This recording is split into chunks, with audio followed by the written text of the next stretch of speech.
오늘 함께 묵상할 성경 말씀은 민수기 14장 26절에서 45절 말씀입니다. 민수기 14장 26절에서 45절 말씀입니다. 오늘은 40절, 41절, 42절 말씀을 읽겠습니다. 아침에 일찍 일어나 산 꼭대기로 올라가며 이르되 보소서 우리가 여기 있나이다. 우리가 여호와께서 허락하신 곳으로 올라가리니 우리가 범죄하였음이니이다. 모세가 이르되 너희가 어찌하여 이제 여호와의 명령을 범하느냐. 이 일이 형통하지 못하리라. 여호와께서 너희 중에 계시지 아니하니 올라가지 말라. 너희의 대적 앞에서 패할까 하노라. 아멘. 오늘 함께 묵상할 주제는 뒷북, 자기중심성입니다. 민수기 14장에서는 가나안 정탐을 마치고 돌아온 12명의 보고를 들은 이스라엘 백성의 반응이었습니다. 12명 중에 10명의 이야기에 이들은 매몰됐고 온 백성이 슬피 울고 후회하고 애굽으로 돌아가자고 말합니다. 모세와 아론은 백성들 앞에서 그러지 말라고 엎드렸고 여호수아와 갈렙 역시 옷을 찢으며 이들을 만류했지만 이들은 이미 자신의 상황과 감정에 매몰되어서 여호수아와 갈렙을 돌로 쳐 죽이려고까지 했습니다. 이때 하나님이 등장하시죠. 그리고 혹독한 결과를 맞이하게 됩니다. 우여곡절의 스토리는 맞지만 결과만 나열하면 이렇습니다. 10명의 정탐꾼이 죽습니다. 12명 중에 2명만 살아남습니다. 또 이들을 따라 애굽으로 돌아가자고 원망하고 불평했던 백성들은 가나안 땅에 들어가지 못하고 광야에서 죽을 것이라고 하셨습니다.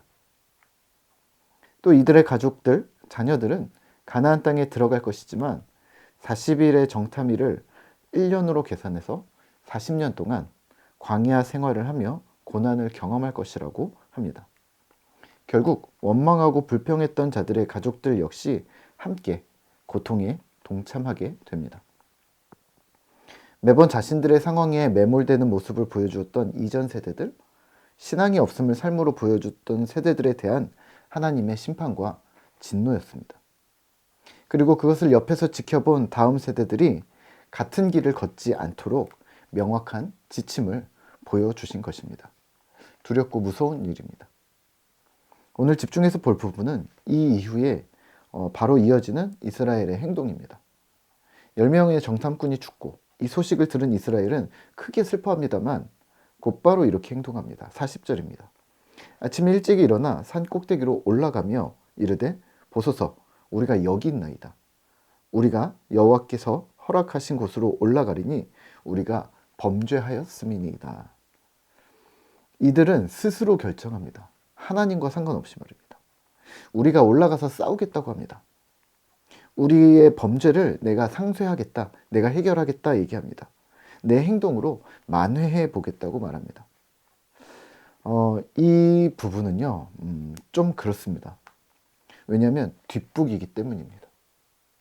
이미 처벌이 이루어진 상태고 또 이 처벌이 이루어지고 있습니다. 잘못에 대한 결정이 내려진 상태입니다.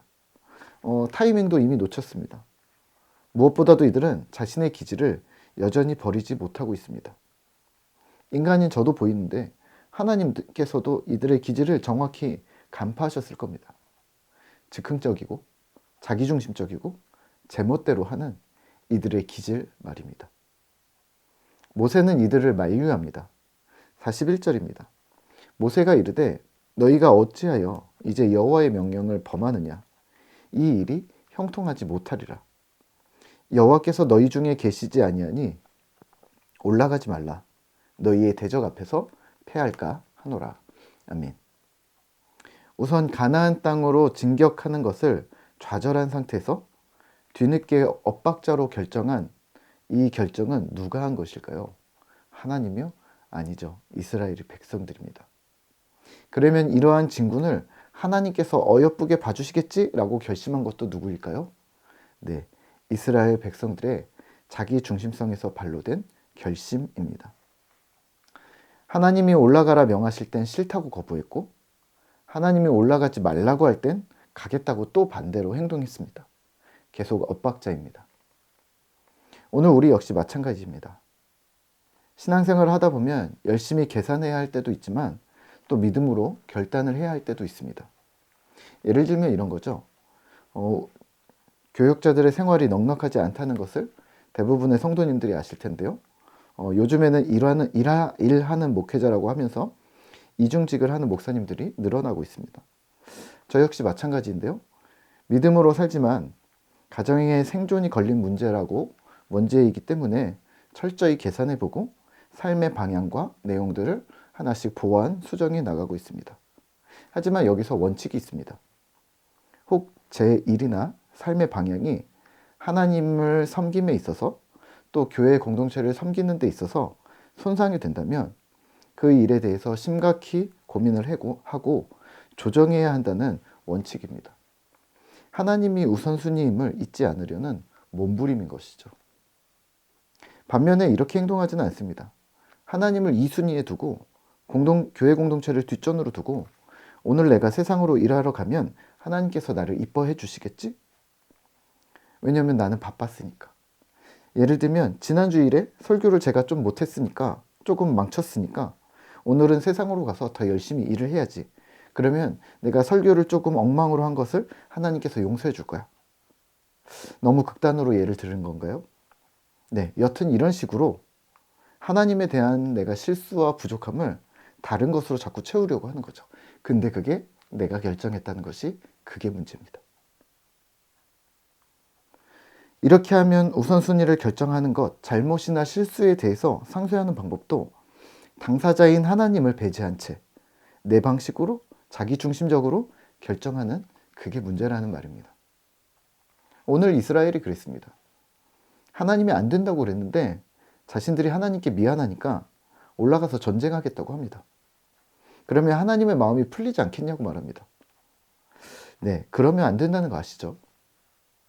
아내가 화가 났는데 집에서 딸이 마음이 언짢은데 눈치 없이 자꾸 용돈 준다고 하고 자꾸 놀러 가자고 하면 더 혼나는 거 이미 경험으로 잘 아실 텐데요. 그렇습니다. 믿음은 타이밍입니다. 뒷북치지 말고 헛다리 짚지 말고 하나님이 원하시는 적재적소에서 믿음으로 반응하는 것이 신자여야 한다는 말이기도 합니다. 하지만 그 타이밍을 항상 맞출 수 없다면 그런 눈치, 약삭빠름이 나에게 없다면 그러면 방법이 있습니다. 내가 그런 존재의 사람이 되면 되는 겁니다. 믿음에 있어서 우직한 사람, 사랑이라는 기질에 있어서 항상 포용적인 사람, 하나님께 뿐만 아니라 이웃과 공동체 사람들에 대해서도 진솔하고 진실한 사람, 그런 사람이 그런 존재가 되는 것입니다. 물론 밝음을 유지한 채 말입니다. 오늘 하루도 우리에게 주어진 삶을 하나님 먼저 생각하면서 사는 것, 또 이웃과 오늘 내가 만나는 사람, 환경, 상황 속에서 사랑스러운 사람이 되시기를 기도합니다.